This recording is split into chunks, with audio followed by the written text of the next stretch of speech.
কিতাবের মধ্যে লেখা আছে যে বান্দা বান্দির এই আলামতগুলো পাওয়া যাবে, বুঝতে হবে আপনার লক্ষ লক্ষ টাকার কুরবানি আল্লাহ সুবহানাহু ওয়া তাআলার কাছে গ্রহণ হয়েছে এবং আপনি ইহকাল এবং পরকাল আপনার সফলতা হয়েছেন। ওয়াকাল আশ-শাইর हम अपनी सारे गफलत को हम अपनी सारे गफलत को चलो कुर्बान कर ढाले हम अपने सारे गफलत को चलो कुर्बान कर ढाले बदी करने की आदत को बदी करने की आदत को चलो कुर्बान कर ढाले बदी करने की आदत को चलो कुर्बान कर ढाले। আমরা সকলেই জোরে জোরে তাকবীরে তাশরিক সবাই জোরে জোরে আওয়াজ করে বলি আল্লাহকে সন্তুষ্ট করার জন্য। আল্লাহু আকবার আল্লাহু আকবার লা ইলাহা ইল্লাল্লাহু ওয়াল্লাহু আকবার আল্লাহু আকবার ওয়ালিল্লাহিল হামদ। আমরা মেহেরবানি করে সকলেই এই তাকবীরটি ছোট বড় যারা আছে সবাই আওয়াজ করে বলতে থাকি কিছুক্ষণের জন্য। আল্লাহু আকবার আল্লাহু আকবার লা ইলাহা ইল্লাল্লাহু আল্লাহু আকবার আল্লাহু আকবার ওয়ালিল্লাহিল হামদ। এই তাকবীরটা কিতাবের মধ্যে লেখা আছে। সাহাবায়ে কেরাম রাদিয়াল্লাহু তাআলা আনহুম, সাহাবা যারা নবীকে দেখেছেন তাদেরকে বলা হয় সাহাবা রাদিয়াল্লাহু তাআলা আনহুম, তাদের জীবনের মধ্যে লেখা আছে ঈদের দিন কোরবানি ঈদের দিন সাহাবায়ে কেরামরা তারা এই তাকবীরটা তারা যখন বাসা থেকে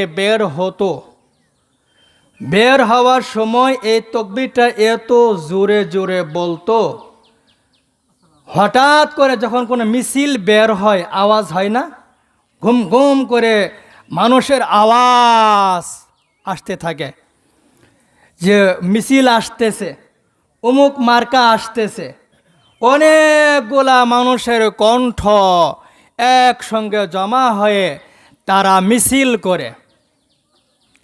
এই মিছিলের শব্দের মতো সাহাবায়ে কেরাম রাদিয়াল্লাহু তাআলা আনহুম তারা যখন বাসা থেকে বের হতো, যে সাহাবী বের হতো ওই সাহাবীর মুখ থেকে এরকমভাবে তারা এই তাকবীরটা জোরে জোরে বলতো। সকলে বলেন আলহামদুলিল্লাহ।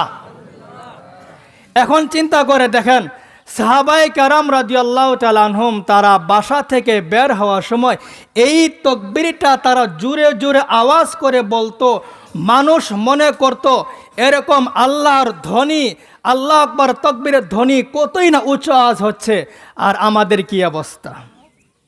এরকমও লোক আছে এই তাকবীরটা সে জানে না, সে বলতেই পারে না।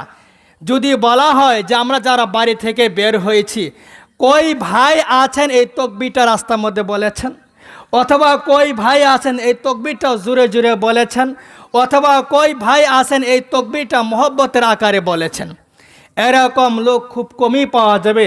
আল্লাহ সুবহানাহু ওয়া তাআলা আমাদের সবাইকে সাহাবায়ে কেরাম রাদিয়াল্লাহু তাআলা আনহুমদের তাদের আদর্শ দ্বারা যেন আমরা চলতে পারি, সকলেই বলি আমিন। সম্মানিত হাজিরিন, সম্মানিত উপস্থিতি, আমার যুবক ভাইয়েরা, আমার বৃদ্ধ বাবাজি যারা আছেন, আজকে যেহেতু আমরা কুরবানি দিব, আলহামদুলিল্লাহ। কুরবানি এটি আল্লাহ সুবহানাহু ওয়া তাআলা তিনি কোরআনের মধ্যে ঘোষণা করেছেন, পয়গম্বর তিনি এরকম তার হাদিসের মধ্যে ঘোষণা করেছেন। আর এই কুরবানি কোনো নতুন কোনো জিনিস নয়, হযরত আদম নবী আলাইহিস সালাতু ওয়াস সালাম থেকে এই কুরবানি চলে আসছে। তবে আমাদের কুরবানিটা ওদের কুরবানির চেয়ে একটু ভিন্ন।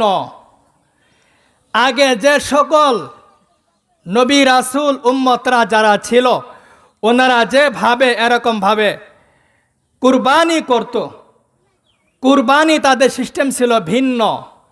সেটা কিভাবে ইতিহাসের পাতার মধ্যে লেখা আছে। আমাদের জানতে হবে, আমাদের বুঝতে হবে। আমরা যে সব ভাই কুরবানি দিচ্ছি, আমরা যে সব ভাই পশু কিনেছি, আমরা যে সব ভাই টাকা পাওয়া গেছে কোথায় টাকা পাওয়া গেছে? টিউবওয়েলের পাশে টাকা পাওয়া গেছে। যদি কোনো ভাইয়ের হারানো হয়ে থাকে তাহলে অবশ্যই ওই যে ভাই আমার সঙ্গে কথা বললো ওনার সঙ্গে আপনি কথা বলবেন। আল্লাহ আমাদের সবাইকে সঠিক বুঝ দান করুন। সকলে বলি আমিন। তো যে কথাটি বলতেছিলাম যে আপনি পশু কিনেছেন, আপনি ছাগল কিনেছেন, আপনি গরু কিনেছেন, এই যে আমরা যে কুরবানি দেই, এই কুরবানির ইতিহাস, আগের ইতিহাস আমাদেরকে জানতে হবে এবং আমাদের সেখান থেকে শিক্ষা নিতে হবে। আমরা কোন উদ্দেশ্যে কুরবানি দিচ্ছি, আমাদের অন্তরটা কোন অবস্থায় আছে, আমাদের অন্তরটাকে গুণামুক্ত করতে পারলাম কি পারলাম না, আমরা আমাদের অন্তরটা হিংসা, অহংকার, বিদ্বেষ, তাকাব্বুর এগুলো থেকে মুক্ত করতে পারলাম কি পারলাম না। সুতরাং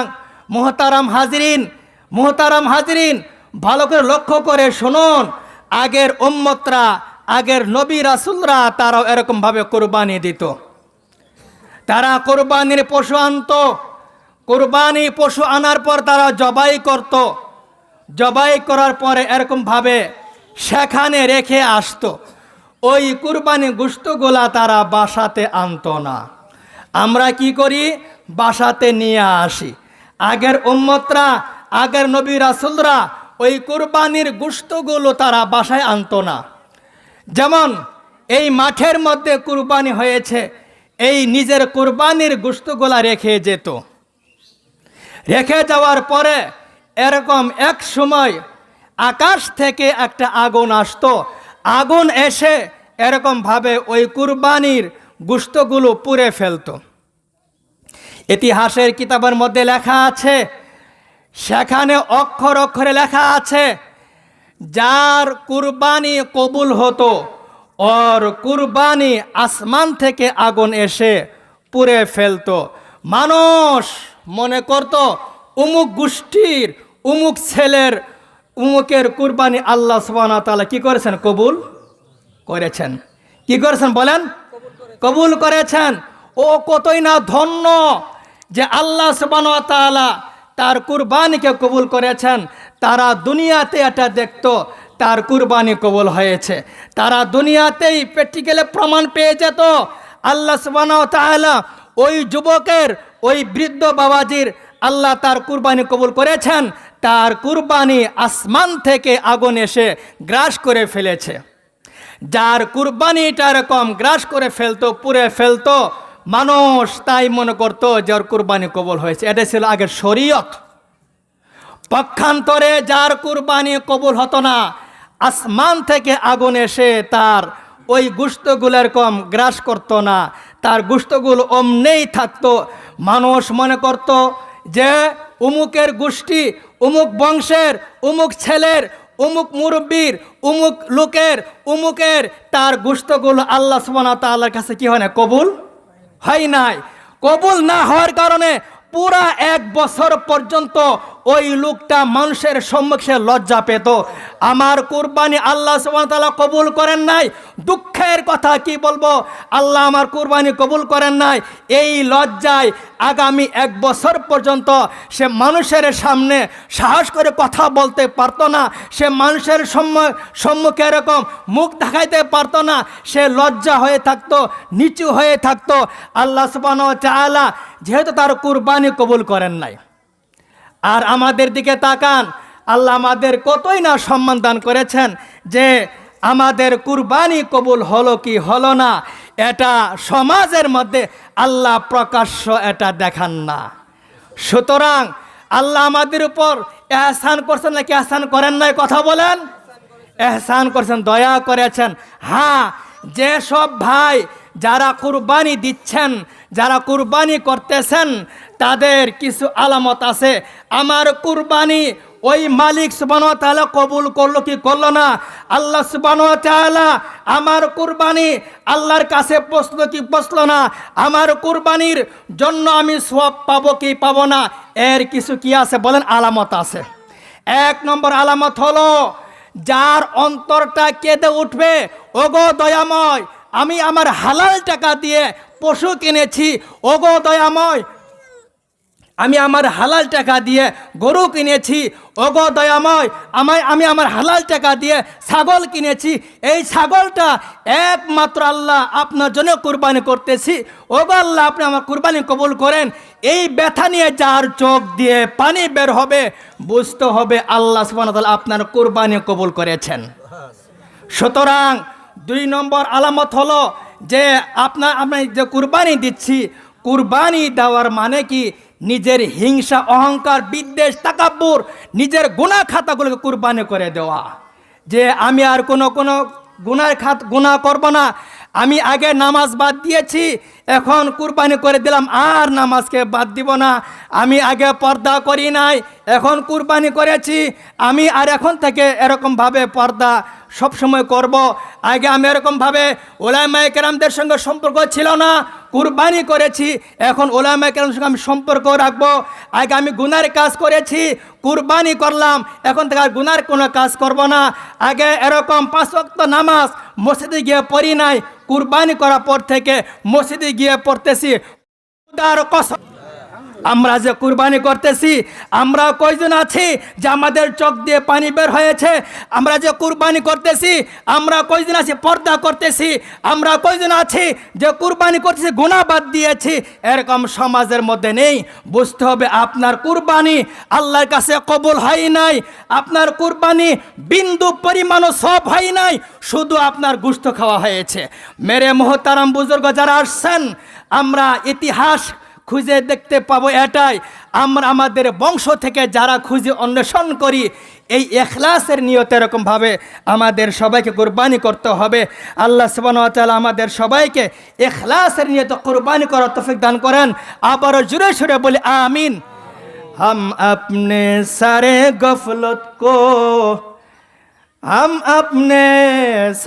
गफलत को चलो कुर्बान कर ढाले, हम अपने सारे गफलत को चलो कुर्बान कर ढाले, बदी करने की आदत को चलो कुर्बान कर ढाले। বিখ্যাত একজন কবি বলতেছেন, ও দুনিয়ার মানুষ, ও বাবাজেরা, ও যুবক ভাইয়েরা, একটা কথা মনে রাখবেন, কোরবানি করতে হবে একমাত্র আল্লাহ তাআলাকে সন্তুষ্ট করার জন্য। নিজের অলসতাকে দূর করতে হবে। মুয়াজ্জিন আজান দেয়, ফজরের আজান, আর কোনো ঘুম নয়। চলো সবাই নামাজে যাই, নামাজ পড়ার জন্য যাই। আগে বদ কাম করেছি, আগে মানুষকে কষ্ট দিয়েছি, আগে মন্দ কাজ করেছি, আর এখন থেকে মন্দ কাজ করা যাবে না। কুরবানি করা মানে বিসর্জন দেওয়া। আমার আগের মন্দ ইতিহাসকে পাল্টায় দেওয়া নাম হলো কুরবানি। আমার বাবাজি, আমার বন্ধুগণ, বছর ঈদ কয়টা কথা বলেন? সবাইকে বলতে হবে বছর ঈদ কয়টা? বছর ঈদ হলো 2টা। আমরা মনে হয় এটা অনেকে ভাবতেও পারিনি যে কথাটি বলা হবে। আল্লাহ সুবহানাহু ওয়া তাআলা বান্দা বান্দিকে বছরে 2টা ঈদ দিয়েছেন, 2টা উৎসব দান করেছেন। আল্লাহ সুবহানাহু ওয়া তাআলা কেন দিয়েছেন? আল্লাহ দেখেন যে আমি বান্দাকে সম্পদ দিয়েছি। সম্পদ হলো 2 ভাগ, অর্থাৎ মানুষের সম্পদগুলোকে 2 ভাগ করা হয়েছে। একটা হলো প্রাণ সম্পদ, একটা হলো নিষ্প্রাণ সম্পদ। অর্থাৎ কিছু সম্পদ আছে যেগুলোর মধ্যে প্রাণ আছে, জীবন আছে, আবার কিছু সম্পদ আছে যেগুলোর মধ্যে কি নাই? জীবন নাই। যেমন যে সকল সম্পদের মধ্যে এরকমভাবে জীবন নাই, টাকা, এর কি জীবন আছে? কথা বলেন, টাকার মধ্যে কোনো জীবন আছে? জীবন নাই। স্বর্ণ মুদ্রা এগুলোর মধ্যে কোনো জীবন নাই। ক্ষেত খামার এগুলোর মধ্যে কোনো জীবন নাই। এগুলো আল্লাহ তার বান্দাকে দিয়েছেন। আবার কিছু সম্পদ আছে যেগুলোর মধ্যে জীবন আছে, যেমন আপনার গরু, ছাগল, উট, মহিষ, ভেড়া, দুম্বা, এগুলা কি আছে বলেন? জীবন আছে। আল্লাহ সুবহানাহু ওয়া তাআলা তিনি বান্দাকে পরীক্ষা করতেছেন দুনো সম্পদ দিয়ে। এই জন্য আল্লাহ দুইটা ঈদ দিয়েছেন, যে বান্দা তুমি রমজান ঈদের মধ্যে যে সকল সম্পদের মধ্যে জীবন নাই তুমি ওগুলা কোরবানি করেছ, তুমি ফিতরা দিয়েছ, আমি আল্লাহ ফিতরা কবুল করেছি। তুমি ফিতরার জন্য টাকা দিয়েছ, আমি টাকা কবুল করেছি। তুমি ফিতরার জন্য এরকম গম দিয়েছ, আমি গম কবুল করেছি।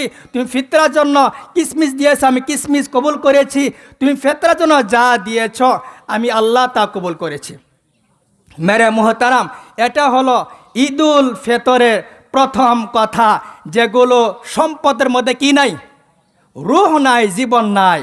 আবার আমাদের কিছু সম্পদ আছে যেগুলোর মধ্যে রূহ বা জীবন আছে, যেমন গরু, ছাগল, এগুলোর মধ্যে এরকম জীবন আছে। আল্লাহ সুবহানাহু ওয়া তাআলা তিনি দেখেন যে বান্দা তুমি এই ঈদের মধ্যে যেগুলো সম্পদের মধ্যে জীবন আছে তুমি ওগুলো কুরবানি করো। তুমি আগে কুরবানি করছো যেগুলা সম্পদের মধ্যে জীবন নাই, তুমি ওগুলা কুরবানি করছো গত ঈদের মধ্যে। এখন তুমি কুরবানি করবা যেগুলোর মধ্যে এরকম জীবন আছে, ওগুলা তুমি কুরবানি করো। আল্লাহ সুবহানাহু ওয়া তাআলা তিনি বলেন, বান্দা যেমন তেমন জিনিস কুরবানি করলে হবে না, বছর বয়স দেখতে হবে। বয়স থেকে যদি 1 সেকেন্ড বা একদিনও কম হয়, ওই পশু কুরবানি আল্লাহ পাকের কাছে হবে না। আমরা সবাই জানি গরুর মধ্যে একদম সর্বনিম্ন বছর লাগে 2 বছর। আমাদের এই সমাজে আমরা যারা বসবাস করি, আলহামদুলিল্লাহ আমরা সবাই এরকমভাবে গরু কোরবানি দেই বা ছাগল কোরবানি দেই।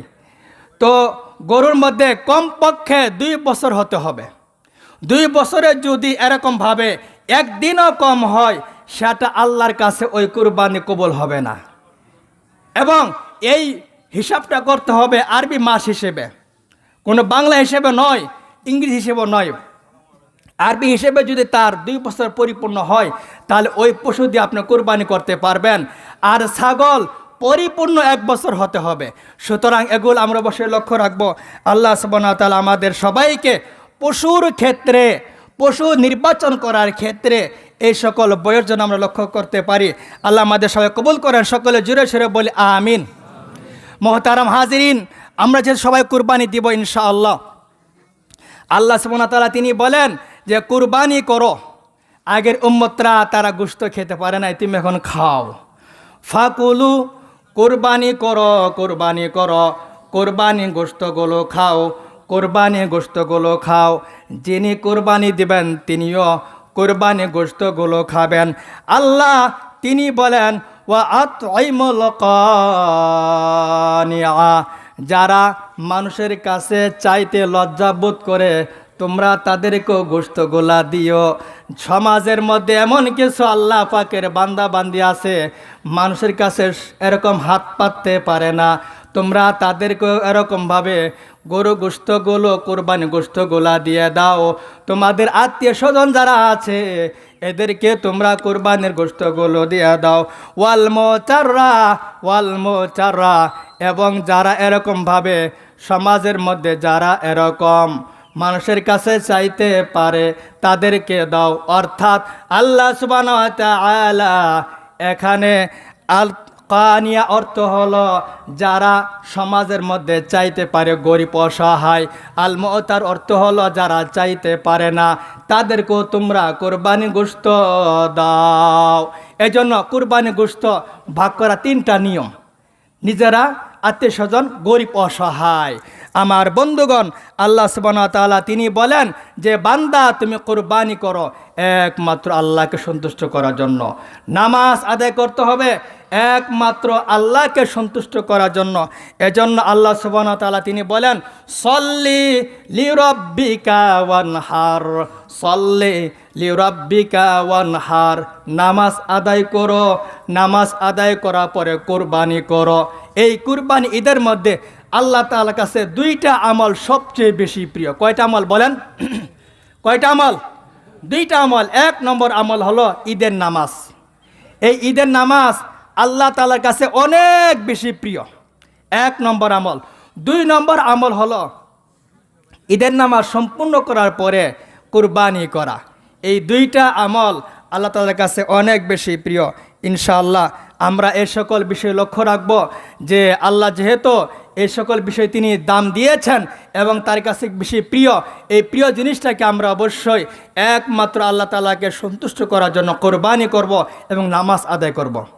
আল্লাহ সুবহানাহু ওয়া তাআলা যেহেতু তিনি নামাজের কথা আগে বলেছেন, এজন্য কুরবানি ঈদের মধ্যে যে মহল্লায় ঈদের নামাজ হয় ওই মহল্লায় ঈদের নামাজের আগে কুরবানি করা কি নাই জায়েজ হবে না।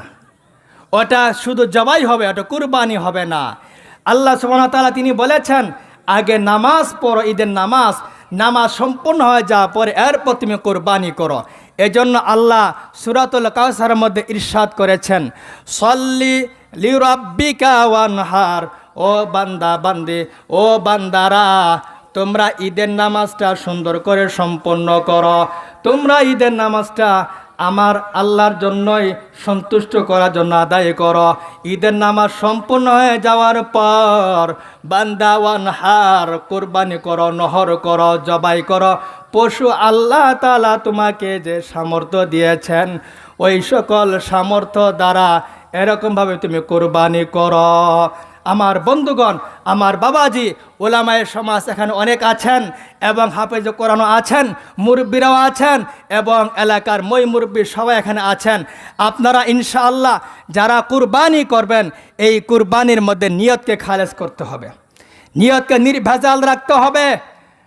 নিয়তকে যত নির্ভেজাল রাখবেন তত সুন্দর হবে, তত সুন্দর। আল্লাহ সুবহানাহু ওয়া তাআলা তিনি বান্দার কাছে তিনি গোশত চান না, তিনি এরকম হাড্ডিও চান না, কোনো কিছু চান না।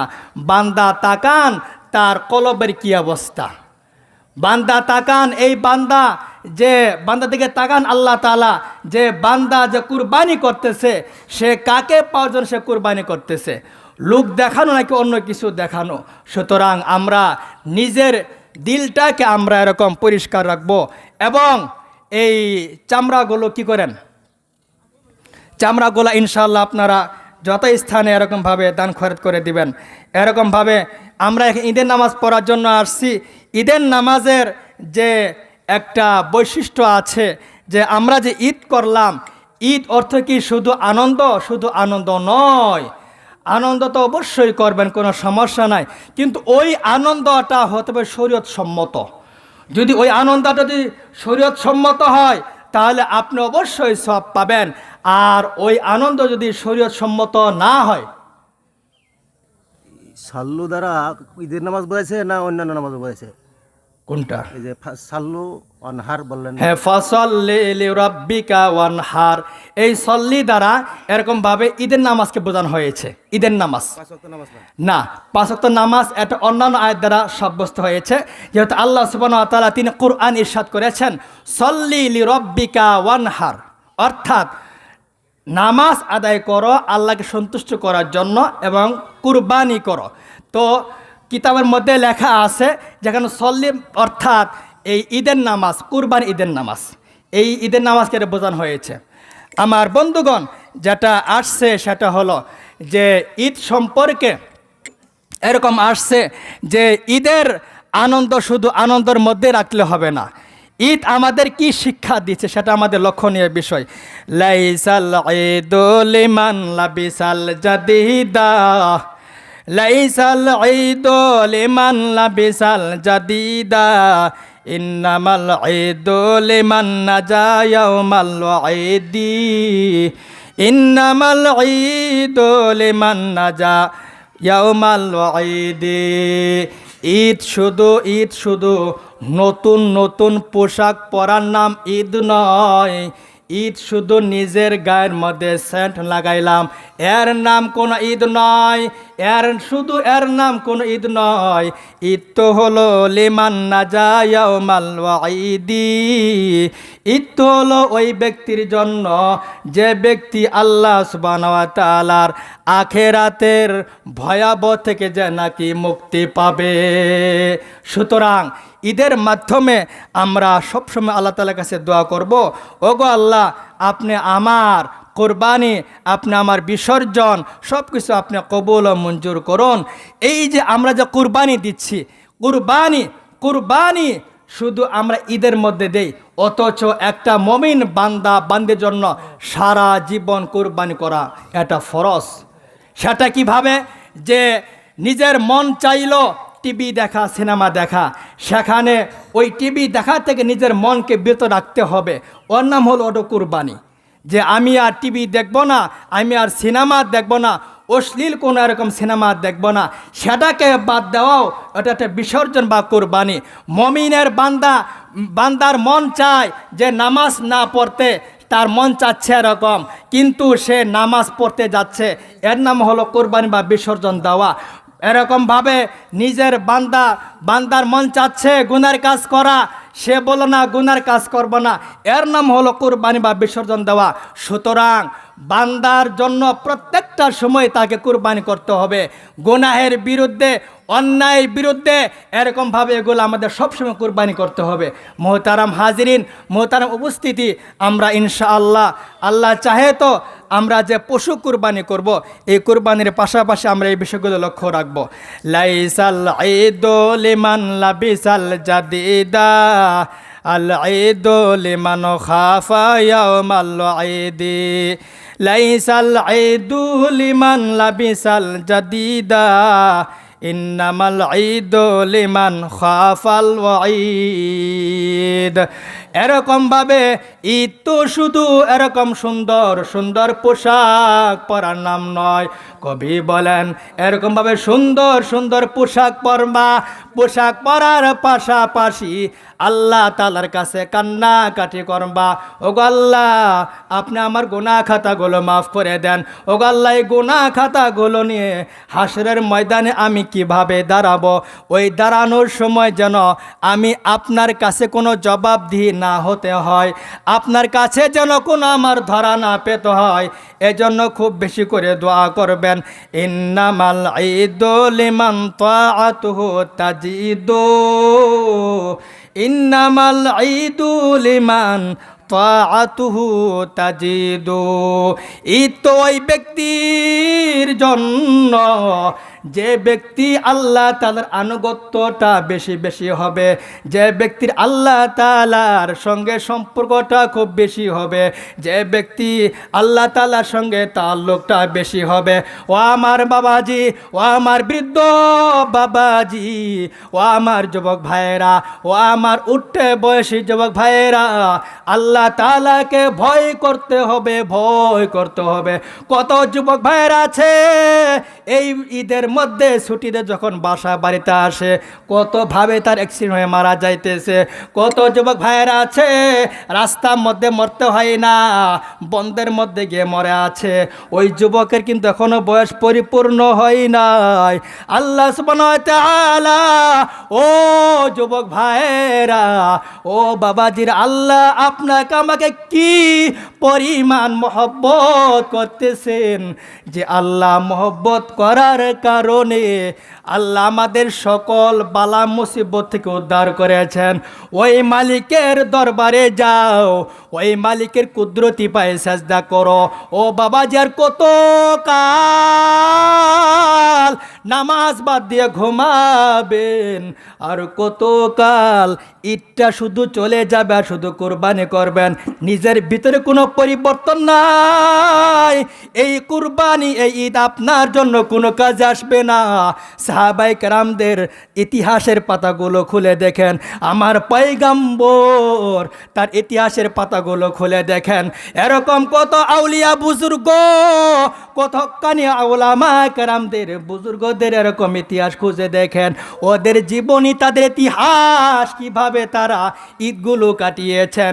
আমার বন্ধুগণ, আমার বাবাজি, আমরা ঈদ করব একমাত্র আল্লাহকে সন্তুষ্ট করার জন্য, কোরবানি করব একমাত্র আল্লাহ তাআলা সন্তুষ্ট করার জন্য, এবং নিজের ভিতরে পরিবর্তন আনতে হবে। ওগো আল্লাহ, নামাজ আগে বাদ দিয়েছে, এখন থেকে নামাজ বাদ দিব না। কত যুবক ভাই বাসের মধ্যে উঠি এরকম ভাবে হাউমাউ করে কান্নাকাটি করে, কত বৃদ্ধ বাবাজি ওই সন্ধ্যার সময়, রাত্রে এরকম শেষ সময় তাহাজ্জুদ নামাজ পড়ে আল্লাহ তাআলার কাছে কান্নাকাটি করে। কত বাবাজি আছেন এরকম শেষ রাত্রে ঘুম হয় না, আল্লাহ তাআলার কুদরতি পায় সেজদা না দেওয়া পর্যন্ত। আবার কত ভাই আছেন শুধু ঘুম আর ঘুমায়, নামাজের কোনো খোঁজ খবর নাই। সমাজের মধ্যে এরকম আছে নাকি নেই? অবশ্যই কিন্তু আছে। আমার বাবাজিরা, এই যে আমরা যে কুরবানি করতেছি, এই কুরবানি আমাদের কি পরিবর্তন করলো সেটা কিন্তু লক্ষণীয় বিষয়। সেটা কিন্তু আমাদের দেখতে হবে, আমাদের আমলের পরিবর্তন ঘটলো কি ঘটলো না, সেটা আমাদের লক্ষণীয় বিষয়। যদি আপনার আমার আমলের মধ্যে উন্নতি হয়, তাহলে বুঝতে হবে আপনার লক্ষ টাকার কুরবানি আল্লাহ কবুল করেছেন। তো ইনশাআল্লাহ আপনার যদি বন্ধ করতে কন, আর আমি আরও করবো, আমার শেষ নেই ভাই, আর যদি ইষ্ট করবো।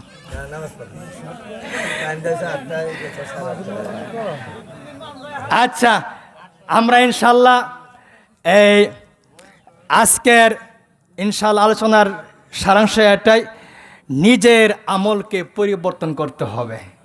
কুরবানির দোহাই দিয়ে জোহর নামাজ কেউ বাদ দিবেন না। অনেকে মনে করে রক্ত আসছে কিভাবে নামাজ পড়ি, তো রক্ত আসছে ধুয়ে নামাজ পড়েন, সমস্যাটা কি? অনেকে আছে গোশত নিয়ে ঝামেলা, নামাজ পড়ার সময় আছে। আরে ভাই, গোশতটা একমাত্র আল্লাহর জন্য তো করা হচ্ছে, তো নামাজ কেন বাদ দেন? ঈদের দিন এরকম দেখা গেছে অনেক মানুষ নামাজকে বাদ দেয় এই কুরবানির দোহাই দিয়ে। সুতরাং আমার কোনো বন্ধু, আমার কোনো এরকম মুরব্বী যারা আছেন, এলাকার যুবক থেকে আরম্ভ করে সর্বস্তরের সবাইকে অনুরোধ করে বলবো, কুরবানির দোহাই দিয়ে নামাজ বাদ দেওয়া যাবে না। সুতরাং এই বিষয়ে আমরা ইনশাআল্লাহ লক্ষ্য রাখবো। আলহামদুলিল্লাহ, আমরা যারা